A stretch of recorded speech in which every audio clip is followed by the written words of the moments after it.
오늘 마켓 비하인드는 대신증권 문남중 수석연구위원 모셨습니다. 오늘 어떻게 보면 딱 굉장히 좀 적절한 시점에 문 의원님 모시고 미국 시장 얘기를 좀 더 좀 깊게 좀 다뤄볼 수 있을 것 같습니다. 어서 오십시오, 위원님. 안녕하세요.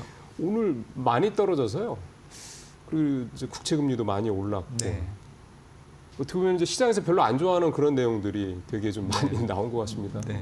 오늘 전체적으로 미국 시장 내용도 내용입니다만 오늘 좀 요즘에 미국 시장 관련해서 느끼시는 바 요즘 어떻게 보시는지 궁금합니다.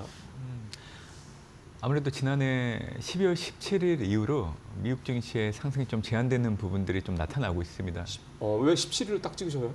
왜냐하면 그 이후로 고점을 형성하고 좀 둔화되는 흐름들이 나타나고 있는데 결국 이유는 심플합니다. 많이 올랐고 그렇죠. 거기에 따른 차익 실현 매물들이 쏟아지는 부분들이 반영되면서 시장 대내적으로는 사실 증시가 올라만한 변수들은 상당히 다분했지만 이를 반영하기보다는 2보 전진을 위해서 조금 쉬어가는 양상들이 나타났던 상황이고요. 네. 간밤 같은 경우에도 사실은 이제 미국채 10년물 금리가 4.6 네. 정도까지 올라가다 보니까 3년물은 4.8 넘었더라고요. 네. 30년물은 참.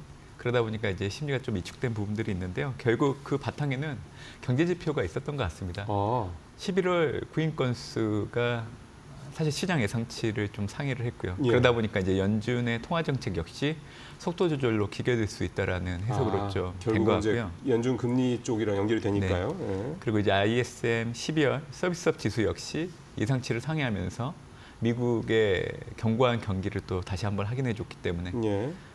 그리고 애틀란타 연은의 4분기 GDP 나우를 놓고 온다고 하더라도 네. 기존에 2.4로 추정되던 게 지금 2.7%대로 올라왔기 때문에 참 대단합니다. 예. 미국 2.7%라니 참. 네. 예.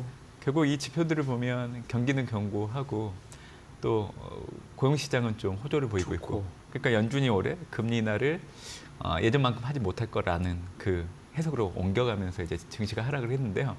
재밌는 거는 또 이번 주에 또 고용 관련된 지표들이 또 발표가 돼요. 그렇죠. 예, 8일 발표되는 ADP 취업자 변동수 그리고 10일 발표되는 지난해 12월 또 비농업 부분 고용자 수. 예. 근데 이 두 개 지표는 전월 대비 또 감소하거든요.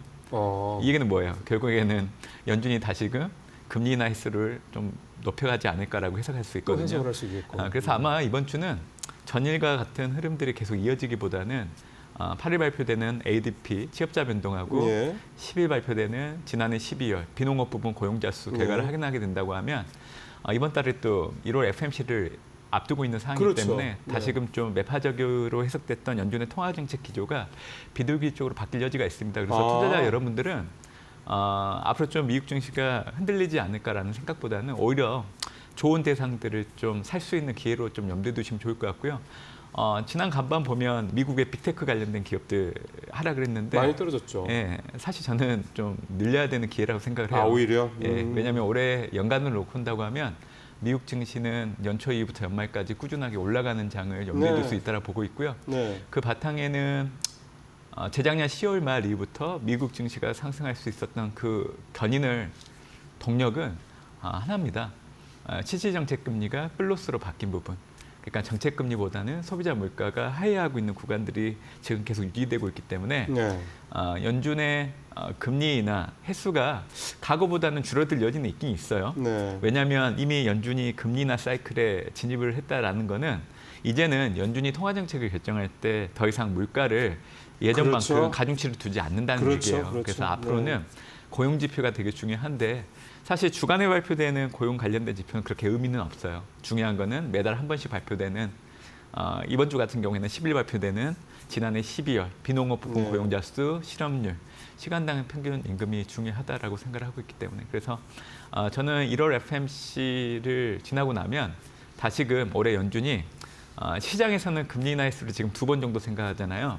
지난해 12월 발표된 수정 경제 전망 숫자 조정을 통해서 올해 인하 횟수를 2번 정도 염두에 두고 그렇죠. 있으신데 트럼프 입김이 반영되지 않았기 때문에 아마 트럼프가 취임한 20일 이후에 1월 FMC부터는 그 기조가 좀 달라질 겁니다. 그래서 저는 올해 4번 정도 분기별로 한 번씩 금리 인하할 걸로 좀 보고 있기 때문에 원래 얘기했던 대로. 네, 그래서 올해 미국 증시 역시 올해는 되게 상승장을 좀 염두에 두셔도 되지 않을까 생각을 하고 있습니다. 문 의원님 말씀을 좀 정리를 하면 계속 올해 미국 증시 좋을 거다. 네. 특히 기술주들 상당히 좋을 거다. 지표라든가 이런 부분, 특히 인플레 관련 지표는 연준에서 이제 비중이 가중치가 좀 낮아졌기 때문에 고용 지표를 중요하게 좀 봐야 된다. 근데 제가 듣기로는 트럼프 취임 이후에 네. 금리 인하에 대한 압박이 계속될 거기 있습니다. 때문에 네. 당초 얘기했던 파월이 얘기했던 2번이 아니라 오히려 원래 갔던 4번으로 갈 가능성이 네네. 높다. 계속 이제 금리 인하에 대한 압박이 있을 수밖에 없을 테니 예. 그러면 이제 이 부분에 대해서 이제 궁금해지는 게 첫 번째는 이 금리 인하를 이제 트럼프가 압박을 한다고 하더라도 앞서 이제 이런 서비스업이라든가 이런 지표들 부분들 놓고 봤을 때 또 지금 뭐 취임하자마자 뭐 행정명령 통해서 이제 관세 얘기 등등 이런 들이 나오고 있잖아요. 물론 관세를 결정을 해도 실제 집행은 한 뭐 11개월인가 한 1년 걸린다고 네, 하긴 맞습니다. 하는데 이게 결국은 시장이 기대치로 움직이는 거라는 걸 전제로 한다고 봤을 때 결국 국채 금리가 더 올라가는 부분에 대한 부담이 있지 않겠냐 싶어서 이런 부분들 특히 이제 인플레 대한 비중이 낮아진다고 해도 사람들은 오늘 국채 금리 이 부분에 대한 게 시장에 영향을 미치던 것처럼 계속 이 금리에 대한 인플레에 대한 부담을 갖고 가지 않을까 싶은 생각이 들어서 이 부분은 좀 마음을 내려놔도 되겠습니까? 아무래도 이번 달 빅 이벤트는 트럼프 취임식이기 때문에 그렇죠. 1월 20일 전후로 해서 지금 미국의 장기 금리의 변화는 분명히 나타날 걸로 좀 보고 있고요. 네. 아마 그 이전까지는 지금처럼 장기 금리가 좀 높은 레벨에서 움직일 걸로 좀 보고 있기 때문에 좀 미국 증시를 부정적으로 해석하시는 분들 입장에서는 한 가지 또 차익 실현을 할 만한 빌미로 작용할 여지는 있지만 그렇죠. 과거 미국채 10년물 금리의 추이를 놓고 온다고 하면 네. 지금같이 높은 레벨들이 연속성을 가지고 계속 유지되는 경우는 거의 없었습니다. 그러니까 과거를 놓고 온다고 하더라도 2023년도 10월 달 그때 미국채 10년물 금리가 4.99까지 올라갔고 그때 당시 5%대는 이제 정착된다. 일부에서는 8%까지 간다라는 의견들도 있었어요. 그랬었군요. 네, 근데 그때 그런 얘기들이 상당히 많이 거론되다가 네. 결국 한 달 반도 안 돼서 그 미국채 10년물 금리는 3.7 정도까지 내려갔단 말이에요. 굉장히 많이 떨어졌네요, 예, 그 당시에. 한 달 반 만에. 그러니까 그 이후로도 이제 지난해 상반기 때를 놓고 온다고 하면 미국의 1분기 물가 지표가 전월치보다 높게 나오다 보니까 네. 연준의 금리 인하 시점이 9월 달로 이연될 수 있다라는 그 해석들이 커지면서 미국채 10년물 금리가 그때 당시에도 4.7%대까지 올라갔었지만 다시금 또 내려가기 시작을 했거든요. 그래서 저는 지금은 미국의 장기 금리의 이 수준은 사실 수급 요인이 좀 많이 반영되면서 예. 원래 가져야 되는 그 가격을 그대로 온전히 반영하지 못하고 있다라고 생각을 해요. 그렇기 때문에 네. 1월 이벤트를 놓고 온다고 하면 1월 20일 트럼프 취임식 그리고 1월 28일, 29일에는 1월 FMC 일정이 있는데 저는 취임식을 기점으로 해서 미국채 10년물 금리는 다시금 내려갈 여지가 있다라고 생각하고 있고요. 결국 중요한 거는 동의인데 사실 장기 금리의 가장 큰 방향성을 결정하는 거는 물가입니다. 그렇죠.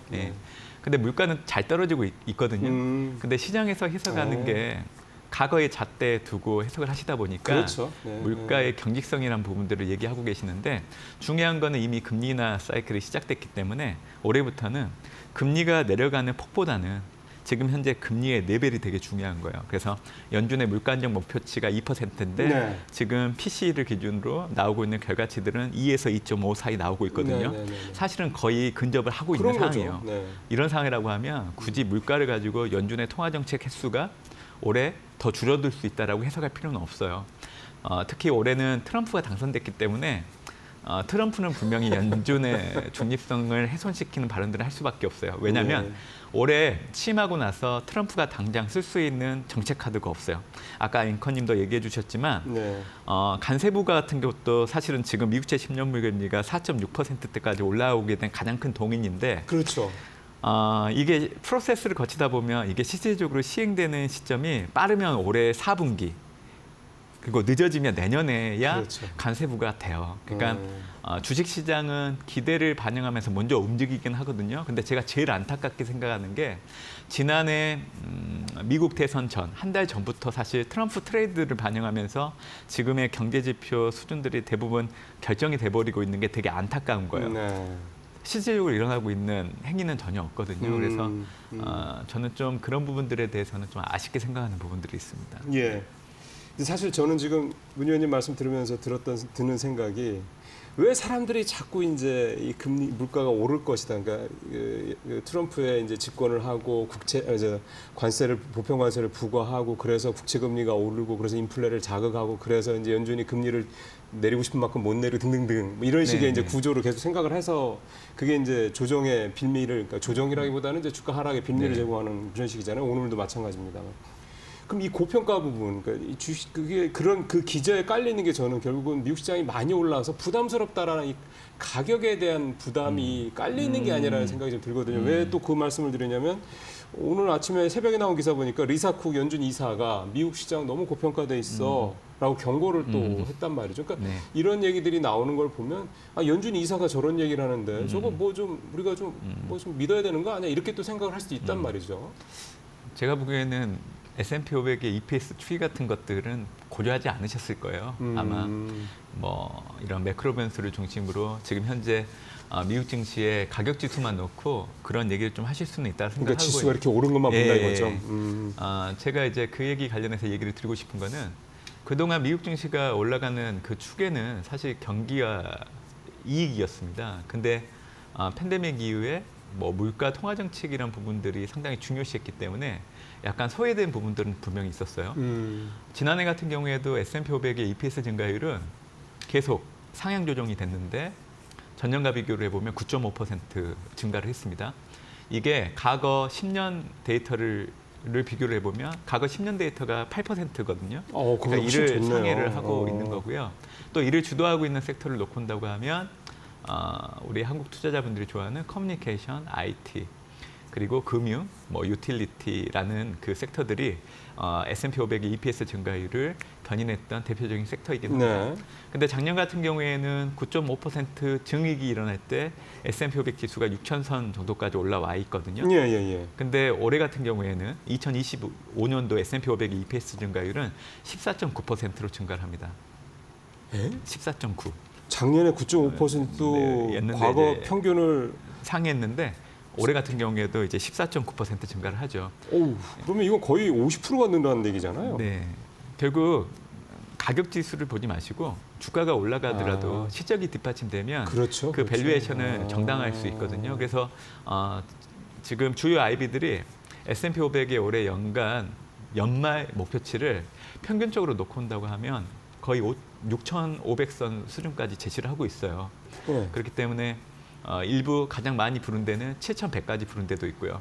저 또한 올해 공식적으로는 6,600 얘기해드리고 있지만 오버슈팅도 충분히 가능하다고 보고 있기 때문에 6,900 정도까지도 좀 보고 있거든요. 그러니까 올해 미국 증시 올라갈 수 있는 그 축을 놓고 봤을 때 다른 변수들은 다 제외하더라도 시작을 한번 보세요. 한국 같은 경우에는 작년부터 계속 이익 추정치가 하향 조정되고 있거든요. 그렇죠. 반대로 미국 같은 경우에는 예상치보다 결과치가 훨씬 잘 나오는 그 흐름들이 2023년도 1분기 때부터 계속 매 분기마다 확인되고 있는 상황입니다. 그리고 이를 주도하고 있는 거는 당연히 커뮤니케이션 IT고요. 재밌는 거는 지난해 S&P 500의 EPS 증가율 9.5%를 세부 항목으로 봤을 때 매그니피센트 7에 해당되는 4개 종목들이 전년 대비 33% 증가를 했고요. 엄청나네. 예. 그리고 나머지 매그니피센트 7을 제외한 493개 기업의 EPS 증가율은 4%가 채 안 돼요. 이 집중 상황이 굉장히 심하군요. 또 이런 쏠림을 가지고 또 부정적으로 해석하시는 일부 의견들도 있지만 결과론적으로 보면 작년 내내 계속 그게 흐름이 바뀌지 않았거든요. 그래서 올해도 사실은 여러분들이 미국 당연히 투자를 하셔야 되고 그 가운데서도 AI와 관련된 기업들에 대해서 주목을 하셔야 됩니다. 그래서 제가 올해 투자자분들이 꼭 주목을 하셔야 되는 대상들은 AI, 그리고 반도체, 그리고 바이오 의약품, 그리고 양자 컴퓨팅, 그리고 가상자산, 그리고 또 하나는 휴머노이드 로봇을 올해는 꼭 보시면 좋을 것 같고요. 간반처럼 관련된 기업도 주가 떨어졌을 때 좀 그동안 이 해당되는 종목들을 가지고 있지 않으시다라고 하면 사 놓으시면 좋을 것 같아요. 그래서 아마 우리 연말 정도 되면 되게 좋은 가시를 좀 얻지 않으실까 생각을 하고 있습니다. 이렇게 딱 일목요연하게 정리해 주시면 참 듣는 저도 참 좋습니다. 제가 진행자지만 사실은 또 시청자 여러분들과 좀 함께 또 문 의원님 말씀을 듣는 또 그런 사람 입장에서 봤을 때 AI, 다음에 반도체, 그다음에 바이오, 양자 컴퓨팅, 가상자산, 휴머노이드. 사실은 이들 중에서 대부분 아마 요즘에 미국 시장이라든가 국내 시장에서 나오는 얘기들을 들어보시면서 뭐 새로운 건 없다, 그러니까 새삼스럽지 않다. 그러니까 이미 나도 그거 좋게 생각해야 하는 분들도 많으실 것 같다는 생각이 좀 듭니다. 뭐 이 부분에서 하나하나 자세히 뭐 따져볼 필요는 없을 것 같고요. 다만 아까 젠소랑의 속보 저희가 좀 내보내드린 게 있어서 그거는 좀 따로 좀 여쭤봐야 될 것 같습니다. 이 양자 컴퓨팅 관련해서 지금 나오네요. 젠소랑이 이제 얘기했던 얘기가 유용한 양자 컴퓨터는 아마 20년 후쯤 이렇게 얘기를 하고 난 다음에 지금 미국 시간의 거래에서 양자 컴퓨팅 관련주들이 좀 급락을 하고 있다 이렇게 되고 있어서요.